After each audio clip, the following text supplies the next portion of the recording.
জান্নাতে যাওয়ার জন্য খুবই গুরুত্বপূর্ণ 11টি ছোট আমল। চলুন জেনে আসি। ১। প্রত্যেক অজুর পর কালেমা শাহাদত পাঠ করুন। আশহাদু আল্লাহ ইলাহা ইল্লাল্লাহু ওয়াহদাহু লা শারীকা লাহ ওয়া আশহাদু আন্না মুহাম্মাদান আবদুহু ওয়া রাসূলুহু। এতে জান্নাতের 8টি দরজার যে কোনো দরজা দিয়ে প্রবেশ করতে পারবেন। সহিহ মুসলিম 234। ২। প্রত্যেক ফরজ সোলাত শেষে আয়াতুল কুরসি পাঠ করুন। এতে মৃত্যুর সাথে সাথে জান্নাতে যেতে পারবেন। সহিহ নাসাই সিলসিলা সহিহা 972। ৩।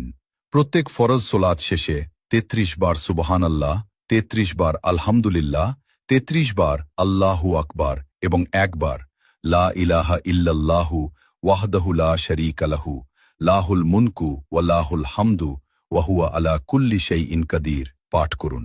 এতে আপনার অতীতের সব পাপ ক্ষমা হয়ে যাবে। সহিহ মুসলিম 1228। ৪। প্রতি রাতে সূরা মুলক পাঠ করুন। এতে কবরের শাস্তি থেকে মুক্তি পেয়ে যাবেন।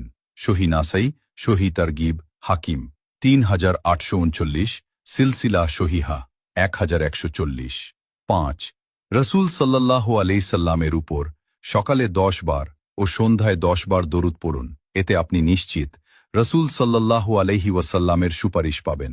তাবরানী সহিহ তারগিব 656। ৬।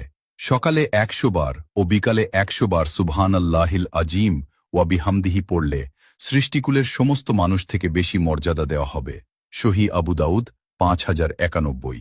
রসূল সাল্লাল্লাহু আলাইহি ওয়াসাল্লাম বলেন, যে ব্যক্তি সুবহানাল্লাহিল আজিম ওয়া বিহামদিহি পাঠ করে তার জন্য জান্নাতে একটি খেজুর গাছ রোপণ করা হয়। তিরমিজি 3494।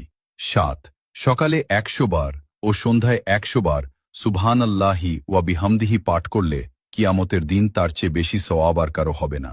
সহিহ মুসলিম 2692। ৮। বাড়িতে সালাম দিয়ে প্রবেশ করুন। এতে আল্লাহ তাআলা নিজ জিম্মাদারি যে আপনাকে জান্নাতে প্রবেশ করাবেন। ইবনু হিব্বান 499, সহিহ তারগিব 316। ৯। জামাতে ইমামের প্রথম তাকবীরের সাথে 40 দিন সালাত আদায় করুন। এতে আপনি নিশ্চিত জাহান্নাম থেকে মুক্তি পেয়ে যাবেন। তিরমিজি সিলসিলাহ সহিহা 747, সহিহ তারগিব 808। ১০। প্রতি মাসের আয়ের একটা অংশ এতিমখানা বা মসজিদ মাদ্রাসা বা গরিব দুঃখী বিধবা ও দুস্থদের মাঝে দান করবেন। হোক সেটা অতি অল্প, এতে আপনি আল্লাহ তাআলার কাছে জিহাদকারীর সমতুল্য হবেন। সহিহ বুখারী 6007। ১১। মহিলারা 4টি কাজ করবেন। ১। 5 ওয়াক্ত সলাত। ২। রমজানের সিয়াম। ৩। লজ্জাস্থানের হেফাজত। ৪। স্বামীর আনুগত্য করুন।